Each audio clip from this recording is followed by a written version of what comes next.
we have already studied air standard cycle. ठीक है, उसके बेस पे we have analyzed performance of IC engine for auto cycle, diesel cycle, dual cycle and others. ठीक है, अब हम स्टार्ट कर रहे हैं fuel cycle and actual cycle. Fuel cycle and actual cycle. ठीक है, अब ये हम क्यों पढ़ रहे हैं फ्यूल साइकिल और एक्चुअल साइकिल? अब हमारे पास क्या है, आइडियल गैस साइकिल हमने पढ़ी जिसको हमने एयर स्टैंडर्ड साइकिल बोल रहे थे. उसमें हमने कंसीडर किए थे प्रोसेस जो है आइडियलाइज प्रोसेस है. उसमें हमने कंसीडर किया था वर्किंग सब्सटेंस जो है एयर है जो कि क्लोज एनवायरनमेंट में वर्क कर रहा है. ठीक है, जबकि रियल में क्या होता है, कुछ फ्यूल होता है और डिफरेंट गैसेस जो हैं उसमें वर्क कर रही होती हैं. जबकि एयर स्टैंडर्ड में क्या थी, हमारे पास एयर स्टैंडर्ड में हमने air as a working substance लिया था, जिसकी वजह से हमारे पास एयर स्टैंडर्ड थ्योरी जो हमें गिव कर रही थी engine estimate of engine performance जो दे रही थी greater than the actual performance. Mean के जो इंजन की परफॉर्मेंस थी इसकी वजह से ज़्यादा आ रही थी आइडियल साइकिल में as compared to real cycle या फ्यूल एयर साइकिल. हम जो है ये वाली साइकिल्स पढ़ रहे हैं जैसे कि इंजन की परफॉर्मेंस हम इजीली कैलकुलेट कर सकें इन रियल में क्या होगी, क्योंकि हमें रियल केस से हमें कंपेयर करना है. आइडियल केस में हमारे पास परफॉर्मेंस ज़्यादा थी, तो फ्यूल एयर साइकिल अब क्या करेगी, क्लोजली रिलेट करेगी इसकी performance with the actual cycle.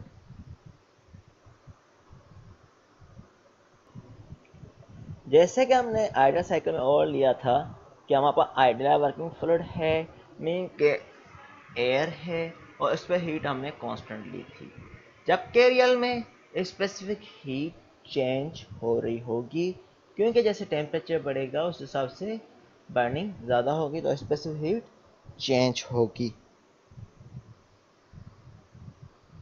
ठीक है, तो थ्योरेटिकल साइकिल जो हम पढ़ेंगे अब based on actual properties of the cylinder gases. जो सिलेंडर में गैसेस होती हैं वो एक्चुअल में जो होती हैं उनको कंपेयर करते हुए हम जो साइकिल पढ़ेंगे उसको हम बोलेंगे फ्यूल एयर साइकिल. इसमें क्या है, आइडियलाइज प्रोसेस ले रहे हैं लेकिन वर्किंग फ्लूइड का जो मॉडल है वो हम एक्यूरेट होंगे, जैसे कि गैसेस वगैरह हम जो कंसीडर कर रहे हैं वो रियल वाली ही होंगी. फर्दरमोर इसके बाद आता है एक्चुअल इंजन साइकिल. वो तो होगा ही एक्यूरेट क्योंकि वो हमारे रियल इंजन पे है और वो बताएगा कि एक्चुअल वर्किंग फ्लूइड क्या है, कौन से प्रोसेस होंगे. ये तो हमारा रियल है, ये उससे क्लोज रिलेट करने के लिए हमने ये वाला प्रोसेस पढ़ते हैं. जैसे कि एयर स्टैंडर्ड साइकिल जैसे मैं बताया कि एफिशिएंसी ज़्यादा थी. जैसे हम एयर स्टैंडर्ड साइकिल ले रहे थे तो थर्मल एफिशिएंसी अबाउट 55% आ रही थी, जब कंप्रेशन रेशो हम अज्यूम करें कि 7:1 और 7:1 ले लिया हमने. जबकि रियल में एफिशिएंसी होनी है कितनी, अराउंड 28% सिंपल साइकिल के लिए. आजकल मॉडिफिकेशन की जा रही है इंजन्स में उनकी परफॉर्मेंस को वेरिएशन करने के लिए, उसकी परफॉर्मेंस बढ़ाने के लिए, जैसे आपने न्यू कार्स में देखा होगा. जैसे आप बताएं एक्चुअल साइकिल जो वेरी करती है fuel air cycle and air standard cycle से बहुत तरीक़ों से बहुत चीज़ों में वेरिएशन करती है. एक्चुअल साइकिल की एफिशिएंसी लोअर है as compared to air standard efficiency due to various losses occur in the engines. Different तरह के लॉसेस हो रहे हैं इंजन में, जिसमें major losses are due to variation of specific heat with temperature. Specific heat की variation हो रही है विथ टेम्परेचर से, स्पेसिफिक हीट चेंज हो रही है टेम्परेचर राइज होने से. जबकि उसमें क्या थी, हमारे पास स्टैंडर्ड थे।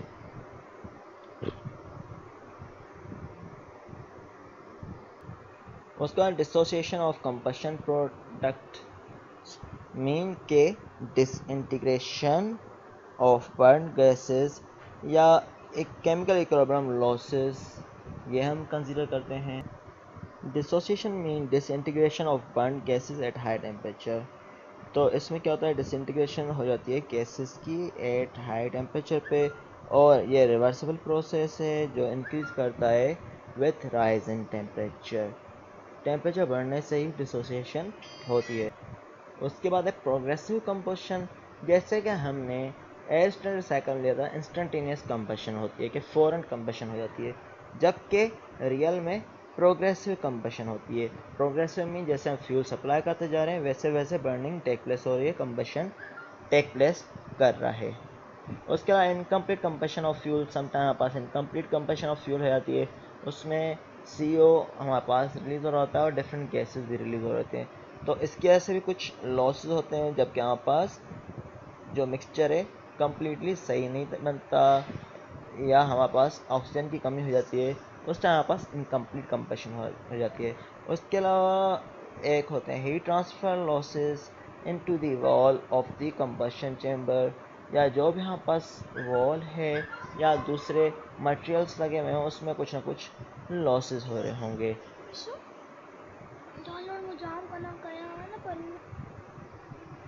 उसके अलावा गैस एक्सचेंज प्रोसेस होता है, जैसे कि गैस आउट हो रही है, इन हो रही है, तो उसके टाइम भी कुछ ना कुछ लॉस होते हैं।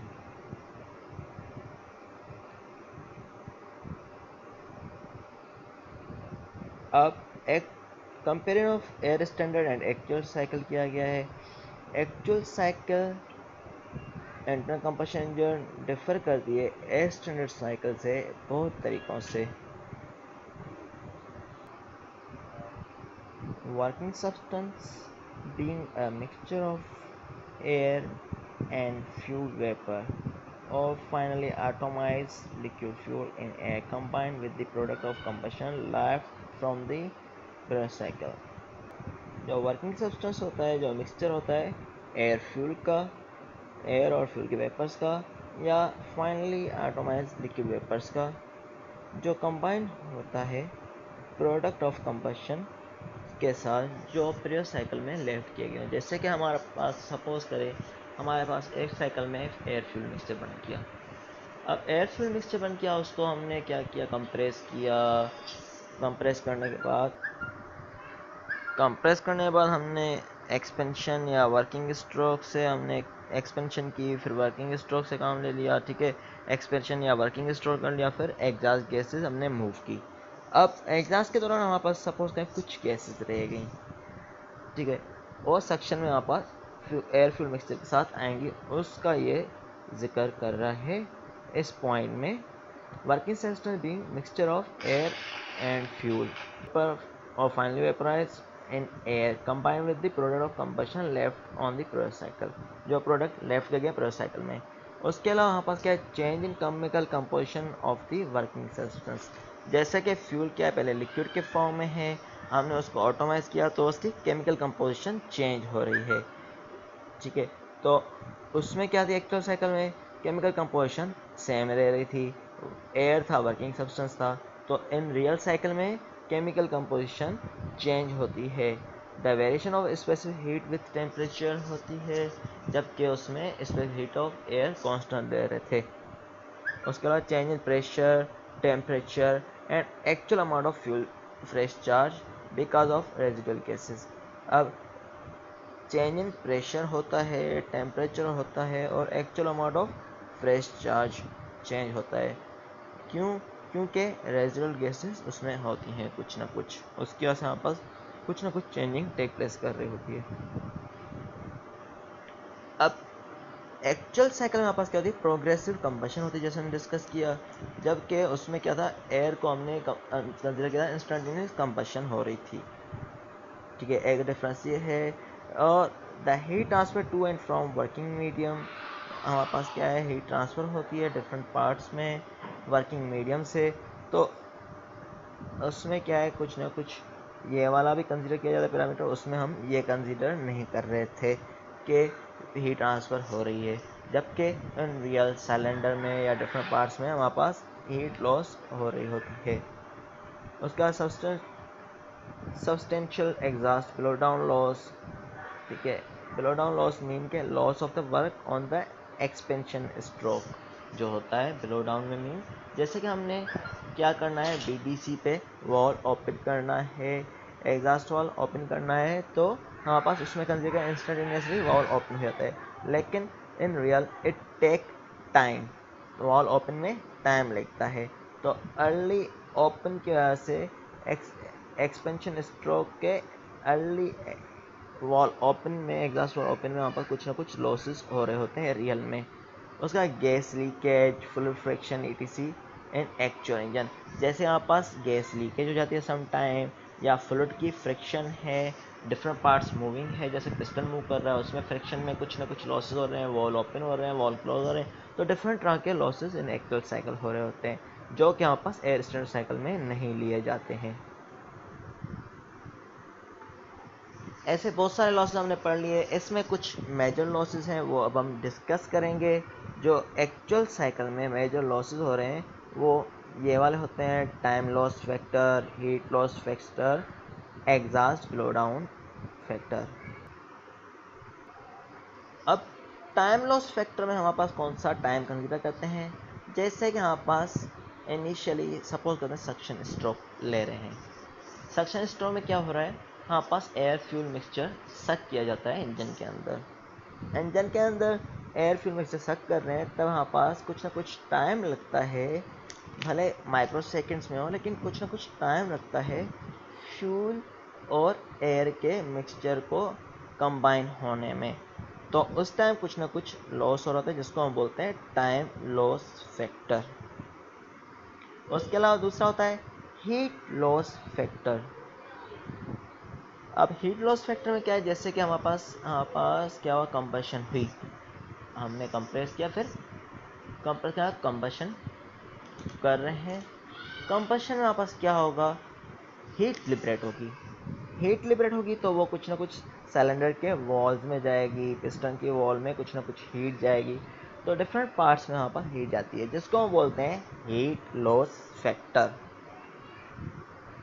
और इसके अलावा होते हैं एग्जॉस्ट ब्लो डाउन।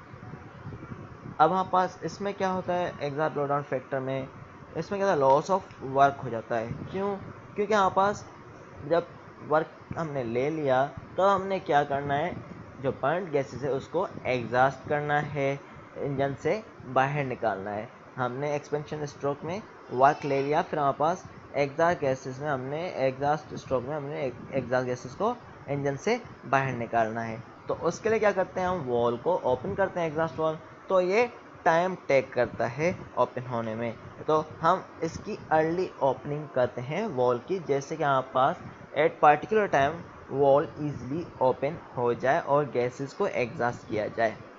तो सम टाइम हम अर्ली ओपन करते हैं वॉल को, तो उसकी वजह से इंजन का वर्क लॉस हो जाता है, जिसको हम बोलते हैं एग्जॉस्ट ब्लो डाउन फैक्टर। अब चौथा टाइप होता है इफेक्ट ऑफ डिसोसिएशन। जैसे कि बताया, dissociation mean disintegration of combustion product. Disintegrate हो जाते हैं कंबशन प्रोडक्ट मीन के, जो हमारे पास इंटीग्रेशन मीन कंबाइन होना, उससे सेपरेट हो जाते हैं कंबशन प्रोडक्ट। जो है डिसोसिएशन की वजह से जो हमारे पास क्या होता है, हाई टेम्परेचर पे होता है, अबाउट 1600 केल्विन। डिसोसिएशन है रिवर्स प्रोसेस है एज कंपेयर टू कंबशन का। During dissociation consider amount of heat is absorbed. Main के हीट जो है एब्जॉर्ब हो जाती है, जो एंडोथर्मिक प्रोसेस है। During dissociation, a considerable amount of heat is absorbed. This heat will be liberated when the element recombine as the temperature fall. ठीक है, तो अब इसने क्या किया, कंबशन के दौरान हमारे पास क्या है, टेम्परेचर हाई हो गया, तो ये वाली डिसोसिएशन वजह से क्या होता है, मटेरियल सेपरेट हो जाते हैं। मटेरियल सेपरेट होने की वजह से क्या होता है, कुछ ना कुछ हीट उसकी लॉस हो गई, जो कि कंबशन में यूटिलाइज होनी थी, वो लॉस हो गई। हमारे पास क्या हो गया, हाई टेम्परेचर इसके ऐसे एलिमेंट सेपरेट हो गए। जैसे कि टेम्परेचर फॉल होगा ड्यूरिंग एग्जॉस्ट स्ट्रोक, तो ये क्या होगा, अगेन एलिमेंट कंबाइन हो जाएंगे और ये वाली जो हीट थी हमारे पास, एलिमेंट जो हमारे पास कंबशन में देते वो हमारे पास ज़ाया हो जाती है या आउट हो जाती है एग्जॉस्ट स्ट्रोक के दौरान। अब यहाँ पर बताया कंबशन जो है हीट लिबरेट करता है, जो एक्सोथर्मिक प्रोसेस है मीन हीट जनरेट करता है, डिसोसिएशन हीट एब्जॉर्ब करता है। आईसी इंजन में मेनली डिसोसिएशन CO2 और लिटिल डिसोसिएशन होती है H2O की वजह से। दो मेन गैसेस होती हैं CO2 एंड H2O डिसोसिएशन में। अब हमारे पास क्या होता है, जैसे कि हमारे पास उतनी कंबशन नहीं टेक प्लेस की जितनी करनी चाहिए थी, उसकी वजह से क्या होगा, टेम्परेचर हमारा अचीव जितना चाहिए था उतना नहीं होगा, लोअर टेम्परेचर अचीव होगा, जिसकी वजह से pressure at the beginning of stroke जो है कम होगा, जिसकी वजह से हमारे पास लॉस ऑफ पावर होगा और एफिशिएंसी होगी, ये दोनों लॉस हो जाएंगे। डिसोसिएशन जो होती है CO2 N2CO एंड O2 जो हो जाती है वो अबाउट 1000 डिग्री सेंटीग्रेड पे स्टार्ट हो जाती है। इसमें क्या होता है, 2CO2 को हमने, ये क्या हो जाता है, हायर टेम्परेचर की वजह से डिसोसिएट होना शुरू हो जाता है, तो इसके मॉलिक्यूल जो है कन्वर्ट हो जाते हैं 2CO में एंड O2 में, प्लस सम हीट जो है कैरी आउट हो जाती है इसकी वजह से।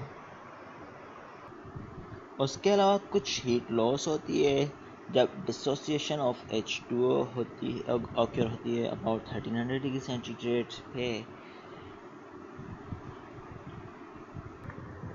The presence of CO and O2 in the gas tend to prevent dissociation of CO2. This is noticeable on a rich fuel mixture which is producing more CO, suppressing dissociation of CO2.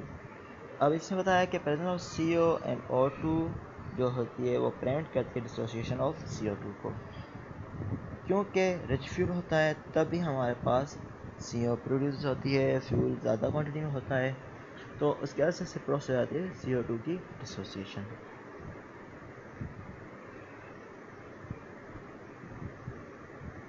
अब लीन air fuel mixture होगा तो dissociation नहीं होगी, क्योंकि जो वहाँ पर temperature achieve होगा वो ज़्यादा हाई नहीं होगा, ठीक है, क्योंकि डिसोसिएशन ऑक्यूर होती है हाई टेम्परेचर पे, तो लीन मिक्सचर पे उतना टेम्परेचर अचीव नहीं होगा जितना हमें चाहिए था, तो डिसोसिएशन ऑक्यूर नहीं होगी। मैक्सिमम डिसोसिएशन ऑक्यूर कब होगी, जब हम पास chemically corrected air fuel mixture होगा, क्योंकि उस टाइम क्या होगा, हमारे पास हायर टेम्परेचर अचीव हो गया होगा जो हमें चाहिए था, या उससे भी ज़्यादा अच्छा टेम्परेचर जो है अचीव हो गया होगा, तो हायर टेम्परेचर पे डिसोसिएशन ऑक्यूर होती है, जबकि लीनर या रिचर मिक्सचर पे वो इतना टेम्परेचर अचीव नहीं कर पाता और जो है हमारे पास डिसोसिएशन ऑक्यूर नहीं होती रिचर और लीनर मिक्सचर में, जैसे कि मैंने अभी डिस्कस किया।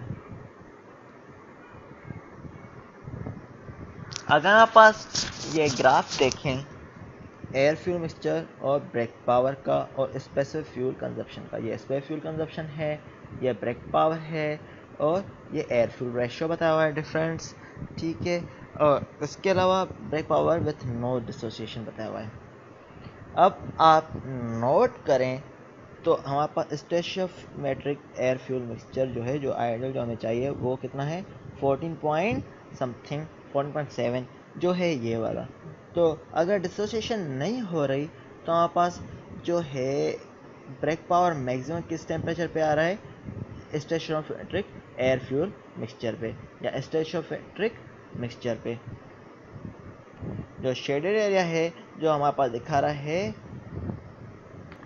Loss of power due to dissociation. ये वाला जो है पता है, loss of power due to dissociation.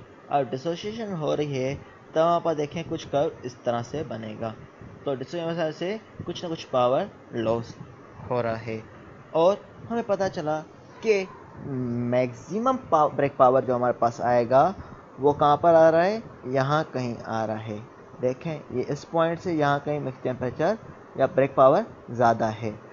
तो अब हमारे पास क्या हुआ, डिसोसिएशन की वजह से हमारे पास जो ब्रेक पावर जो मैक्सिमम होगा वो किस तरफ होगा, रिच या लीन मिक्सचर की तरफ। आप नोट करें ये लीन मिक्सचर है और ये रिच मिक्सचर है। तो ये हमारे पास रिच मिक्सचर की तरफ जो है ब्रेक पावर जो है मैक्सिमम हो रहा है slightly before the stoichiometric air fuel mixture से।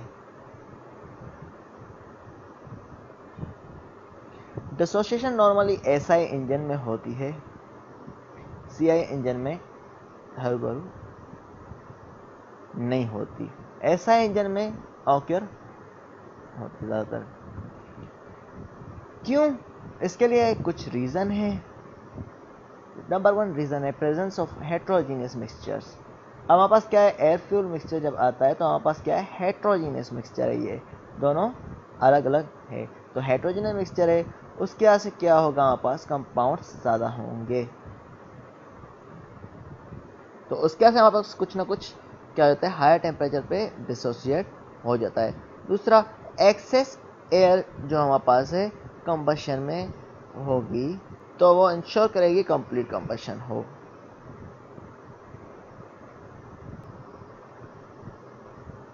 एक्सेस एयर होगी तो कंप्लीट कंबशन हो जाएगी। ये दोनों फैक्टर जो मैंने बताए हैं रिड्यूस करता है पीस गैस टेम्परेचर जो अटेंड करता है सीआई इंजन में। ठीक है, तो अब हमारे पास क्या है, सीआई इंजन में पीक गैस टेम्परेचर अचीव नहीं होगा तो डिसोसिएशन इफेक्ट उतना नहीं ऑक्योर होगा या उतना नहीं होगा as compared to SI engine.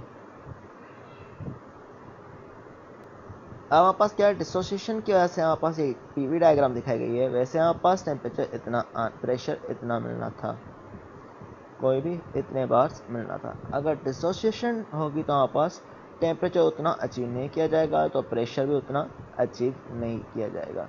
तो 3 डैश तक हमारे पास सपोज करें प्रेशर अचीव हो गया तो हमारे पास प्रेशर जो है लॉस हो गया कुछ ना कुछ। अब अगर रीएसोसिएशन हो जाती है या डिसोसिएशन हो गई, अब एग्जॉस्ट के दौरान अगर सपोज करें रीएसोसिएशन हो जाती है, रीएसोसिएशन मीन मॉलिक्यूल्स फिर से मिल रहे हैं तो हमारे पास टेम्परेचर क्या होगा, 3 डैश से 4 डैश हो जाएगा। वैसे 3 से 4 होना ज़्यादा, जो हमारे पास नॉर्मल थी डिसोसिएशन आया 3 डैश से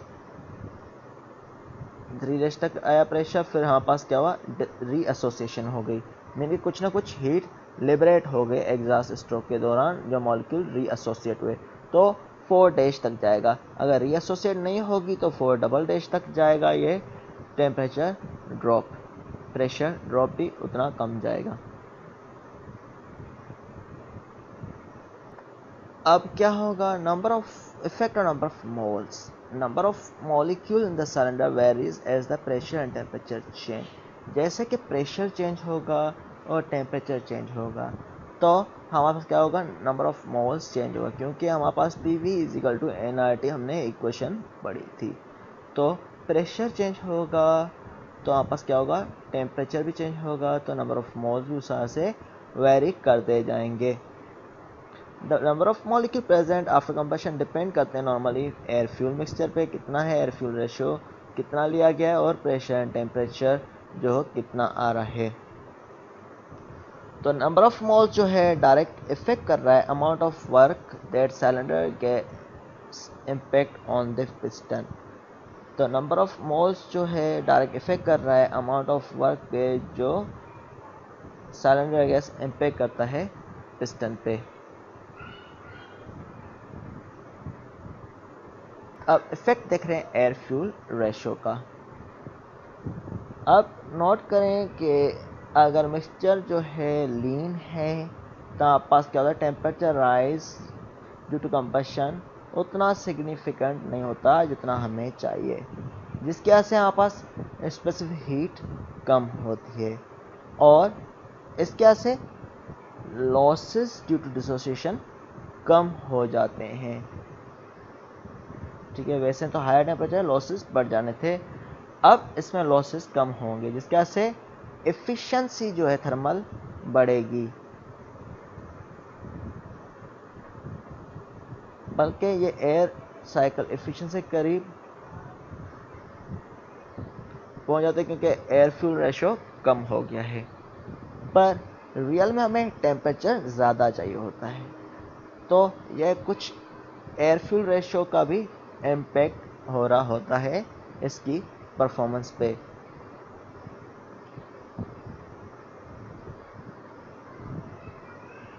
अब जैसे बताया गया है हमारे पास पहले क्या था, रिच मिक्सचर था।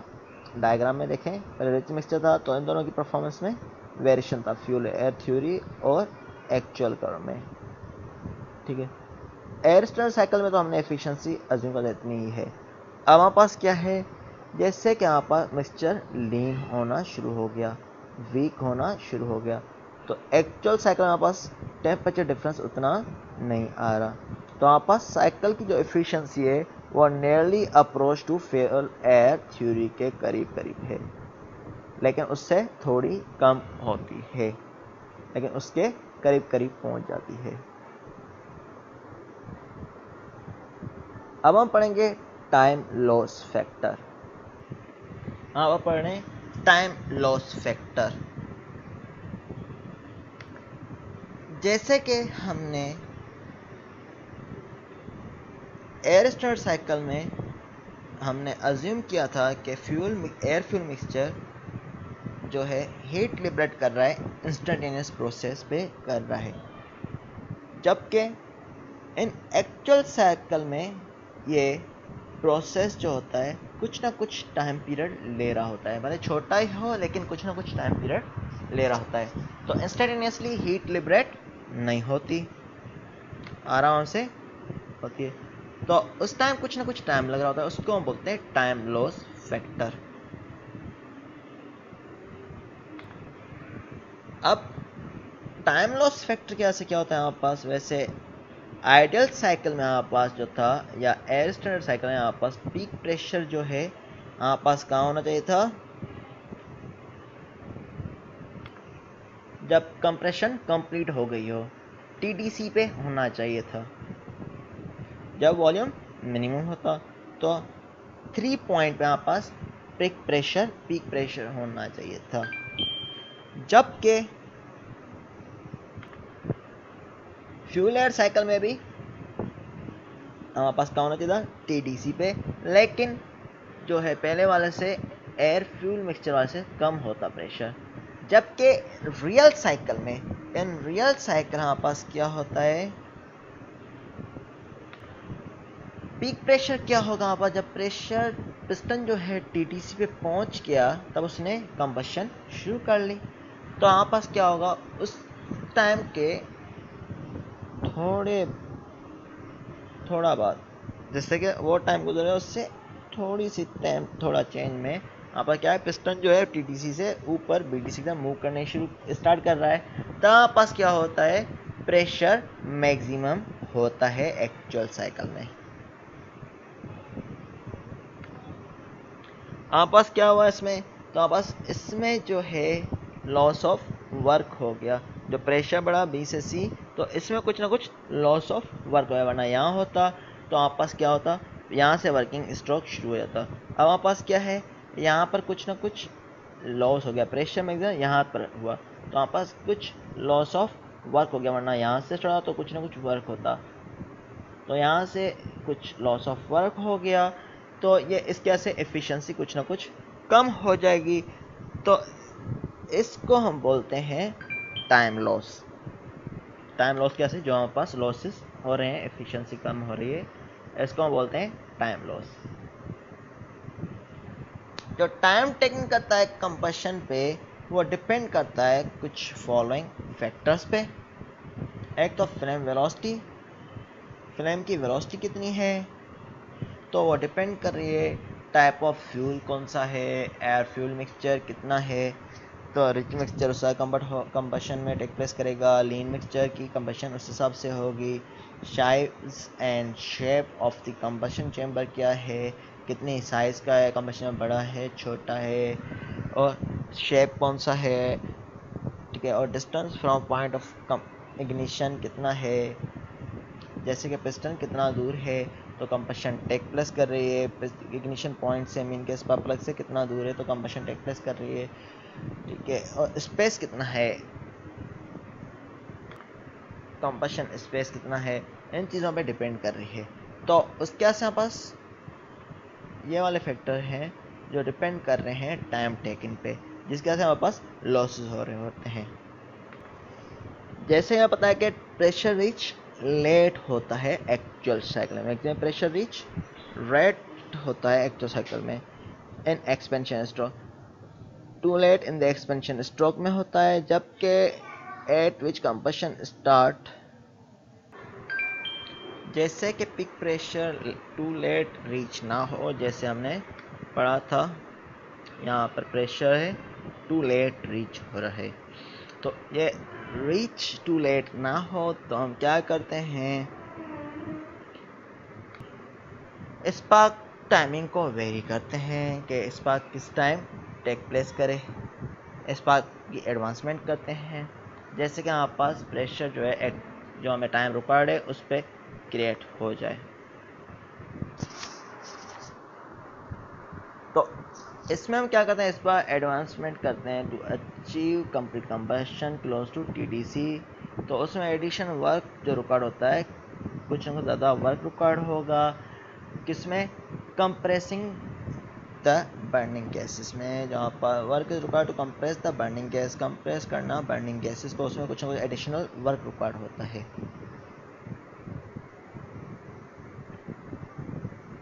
जैसे कि इसमें एक एग्जांपल लिया हुआ है, 35 डिग्री पे स्पार्क एडवांस कर रहा है, तो यहाँ पास क्या किया है, स्पार्क प्लग जो है 35 डिग्री बिफोर पे बर्न हो, यहाँ पर हमने कंसिडर किया है कि 35 डिग्री पहले जो है स्पार्क एडवांस कर रहा है, तो हमने स्पार्क प्लग 35 डिग्री पहले जो है टीडीसी से स्पार्क करना ऑपरेट कर लिया।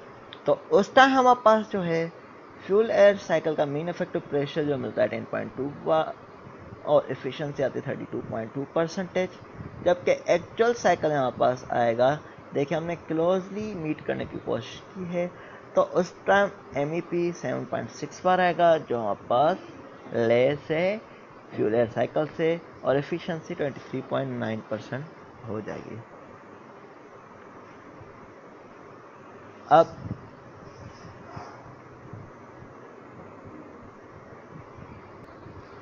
जैसे कि हमने पढ़ा था, विद और without spark advancement work area जो है कम हो रहा है, तो जिसका पावर आउटपुट कम हो रहा है और एफिशिएंसी कम हो रही है।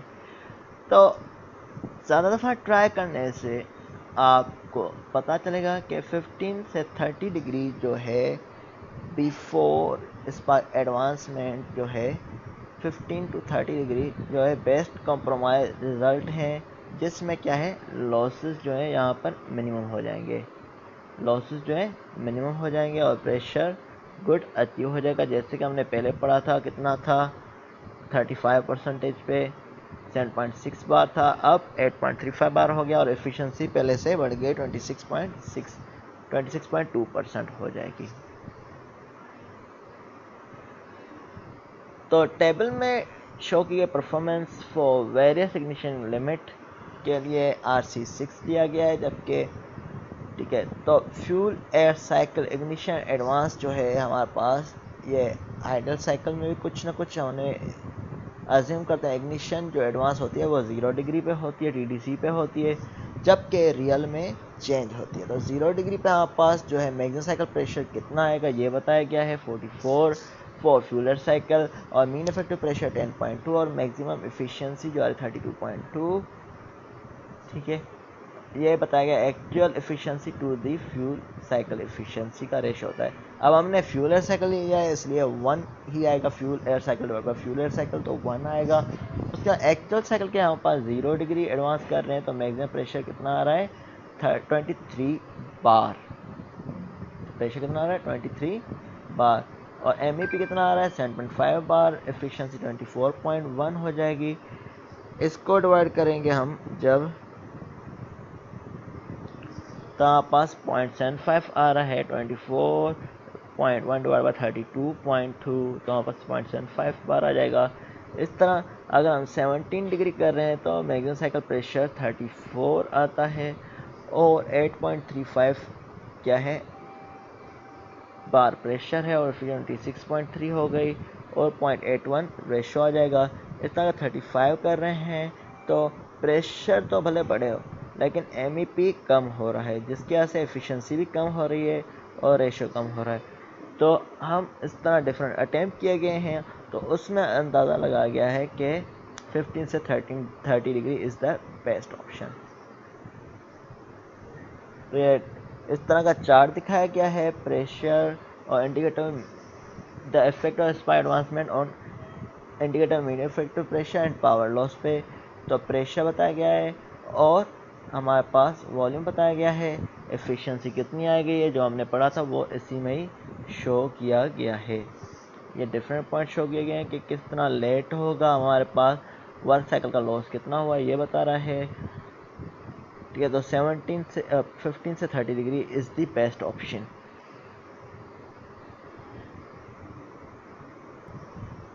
समटाइम जो है स्पार्क प्लग जो है हमारे पास ऑप्टिमम से कुछ टाइम वेरिएशन किया जाता है। क्यों? जैसे कि अवॉइड की जाए नॉकिंग में, नॉकिंग की जाए, क्योंकि इंजन में वरना नॉकिंग हो सकती है। अगर तो एयर फ्यूल मिक्सचर प्रॉपर नहीं आएगा तो नॉकिंग होगी। तो उसके लिए आप क्या करते हैं, स्पार्क की इग्निशन के लिए एडवांसमेंट करते हैं और ऑप्टिमम से चेंज किया जाता है। उसके बाद रिड्यूस एग्जास्ट कम गैसेस जो हैं एग्जास्ट में जाए, एग्जास्ट में क्वांटिटी फ्यूल की ना जाए। अगर हमारे पास प्रॉपर टाइमिंग सेट नहीं होगी तो हमारे पास हो सकता है कि फ्यूल के जो कम पार्टिकल्स हैं वो भी हमारे पास एग्जास्ट में चले जाएं। इसको रिड्यूस करने के लिए भी हमारे पास कुछ ना कुछ स्पार्क की एडवांसमेंट करते हैं। Reduce emission of hydrocarbon and carbon monoxide exhaust gases में इनकी एमिशन कम की जाए, इसलिए हम एडवांसमेंट करते हैं। जैसे कि प्रॉपरली फ्यूल बर्न होगा तो एमिशन हिसाब से कम होगी। टाइम लॉस वजह से हमारे पास 5% जो है एक्चुअल साइकिल की एफिशिएंसी कम हो सकती है 5% तक, जबकि 2% जो है हमारे पास एफिशिएंसी लॉस हो सकती है फ्यूल एयर साइकिल की। दी लॉसेस आर हायर, ये लॉसेस कब होते हैं, जब मिक्सचर रिचर हो या लीन हो, या ignition advancement is not optimum, ignition की टाइमिंग बिल्कुल करेक्ट ना हो, at part of throttle operation the losses are higher, throttle operation के दौरान लॉसेस ज़्यादा हो जाएं तो इस टाइम पे टाइम लॉस फैक्टर ज़्यादा हो सकता है। उसके बाद ये भी पॉसिबल है होमोजेनियस मिक्सचर ना बने with fuel vapour and air का, उसके वजह से कुछ रेजिडुअल गैसेस जो हमारे पास प्रीवियस जो हमारे पास साइकिल कंप्लीट है उसके वजह से कुछ रेजिडुअल गैसेस आ गए हैं क्लियरेंस वॉल्यूम में। ठीक है, और लिमिटेड टाइम की अवेलेबिलिटी से मिक्सचर प्रिपरेशन इग्निशन प्रॉपर्ली ना हुई और लिमिटेड टाइम की वजह से अंडर दी सर्कमस्टेंसेस पॉसिबल है कि एक साइड थोड़ी सी ऑक्सीजन रह जाए और दूसरी साइड एक्सेस फ्यूल जो है हमारे पास वो small part of excess fuel रह जाए। तो उसके से हमारे पास क्या होगा, फ्यूल कम्प्लीटली बर्न नहीं होगा या पार्शली CO प्रोड्यूस होगी और अनयूज O2 अपीयर हो जाएगी एग्जॉस्ट गैसेस में।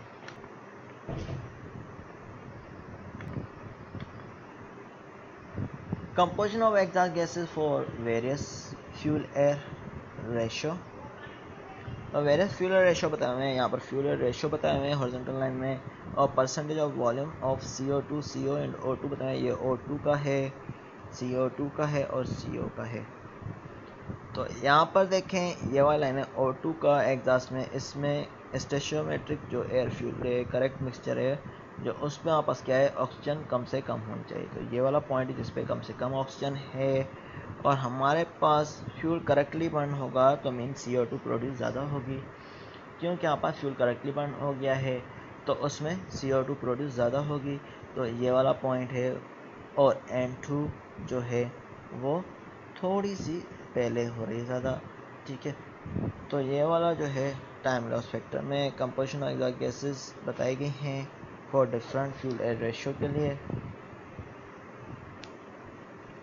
हमें पता चला कि 95% ऑफ एनर्जी जो रिलीज होती है स्टोइचियोमेट्रिक एयर फ्यूल रेशियो में,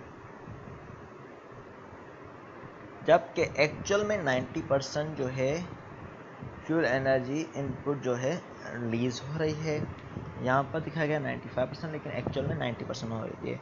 it should be noted that it is necessary to use lean mixture to eliminate wastage of fuel. अगर हम चाह रहे हैं फ्यूल मिक्सचर जो फ्यूल का वेस्टेज ना हो, तो उसके लिए लीन मिक्सचर जो है हम कंसीडर करते हैं। While mixture is required to utilize all the oxygen, जबकि हमारे पास पूरी ऑक्सीजन को यूटिलाइज करना हो तब हम पास रिच मिक्सचर यूज़ करते हैं। स्लाइटली लीनर, ज़्यादा भी लीनर ना हो, ऐसा नहीं हो आप बहुत लीन कर लें, एयर की क्वांटिटी ज़्यादा बढ़ा लें और फ्यूल बिल्कुल कम कर लें। थोड़ा सा leaner, slightly leaner mixture give करता है maximum efficiency, but too lean mixture will burn slowly. अब ज़्यादा कम लीन होगा तो वो बर्न स्लोली होगा, जिसका इंक्रीज द टाइम लॉस, उसके वजह से टाइम लॉस बढ़ जाएगा, और will not burn at all causing total wastage of fuel, या नहीं बर्न होगा जो काज करेगा टोटल वेस्टेज ऑफ फ्यूल का। इसलिए हमारे पास हम क्या करते हैं, इस बार एडवांसमेंट कर रहे थे। In a rich mixture a part of fuel will not get the necessary oxygen. Rich fuel mixture में पार्ट जो है रह जाता है वो पूरी ऑक्सीजन नहीं करेगा, क्योंकि फ्यूल रिच मिक्सचर है, ऑक्सीजन की कमी होगी, ठीक है। And will be completely loss, तो जो पार्ट को ऑक्सीजन नहीं मिली तो वो कुछ ना कुछ लॉस हो जाएगा सराउंडिंग में। Imperfect mixing of fuel and air में give different fuel air ratio. Imperfect mixing होगी फ्यूल और एयर की, तो वो क्या करेगा, फ्यूल रेशियो जो सक्शन स्ट्रोक और सर्टेन सिलेंडर में मल्टी सिलेंडर में गेट कंटिन्यूसली लीनर होगा। अगर इम्परफेक्ट होगी तो जो हमारे पास मल्टीपल सिलेंडर में हम यूज़ करेंगे तो हमारे पास क्या होगा, लीनियर मिक्सचर मिलेगा ओवरऑल सारे सिलेंडरों में। अब इंजन में एक और लॉस होते हैं जिसको हम बोलते हैं heat loss factor. Heat loss factor जो है क्यों होते हैं सिलेंडर में या इंजन में, ये डिफरेंट तरह से होते हैं। एक तो कूलिंग वाटर, जैसे कि हमने इंजन को कूल करने के लिए वाटर यूज़ किया है या कूलेंट यूज़ किया गया है, तो वो क्या करेगा, टेक अवे हीट करेगा इंजन की, तो उसमें भी कुछ ना कुछ हमारी हीट लॉसेस हो रहे हैं जिसको हम बोलते हैं कूलिंग वाटर की वजह से, क्योंकि हमें इंजन को कूल करना होता है। अगर इंजन कूल नहीं करेंगे तो हमारा मटेरियल डेटोरेट हो जाएगा। उसके अलावा दूसरे होते हैं लुब्रिकेटिंग ऑयल की वजह से। हम इंजन में ऑयल देते हैं, क्यों देते हैं, जैसे वेयर एंड टेयर ना हो, पार्ट्स इजीली मूव कर सकें, तो वो भी कुछ ना कुछ हीट टेक अवे कर जाता है।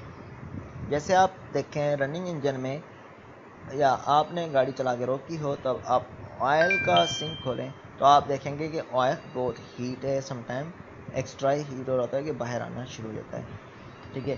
तो इसको हम बोलते हैं हीट लॉस फैक्टर। और उसके अलावा conduction, convection and radiation losses, ये कहाँ होते हैं, सिलेंडर की वॉल्स कंडक्ट कर रही हैं हीट, पिस्टन कर रहे हैं या जनरेट हो रहा है एक्स्ट्रा टेम्परेचर, उसके ऐसे रेडिएशन लॉसेस हो रहे हैं, ठीक है। तो डिफरेंट लॉसेस हैं, ये वाले कंसिडर करते हैं।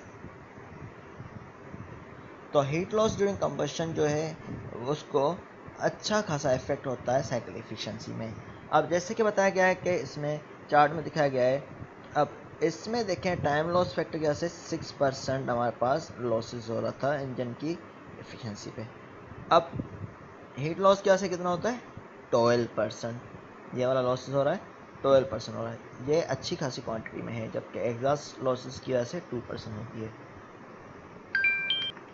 अब इस पर हीट लॉस की वजह से या हीट लॉस की वजह से हमारे पास क्या होता है, एक तो हमारे पास टेम्परेचर जितना चाहिए था वो अचीव नहीं होगा, तो इस पर हीट जो हमारे पास मिलेगी वो भी लोअर होगी जो हमें चाहिए थी, तो उसके वजह से हमारे पास क्या होगा, लॉसेस होते हैं।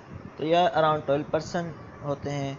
फर्दर डिटेल आप पढ़ सकते हैं इसके बारे में, बुक का नाम बताया हुआ है आपके पास, जॉन डी हैडी, चैप्टर 12 है और पेज नंबर ये वाले हैं। इसके बारे में फर्दर डिटेल पढ़नी हो तो इस बुक से पढ़ सकते हैं।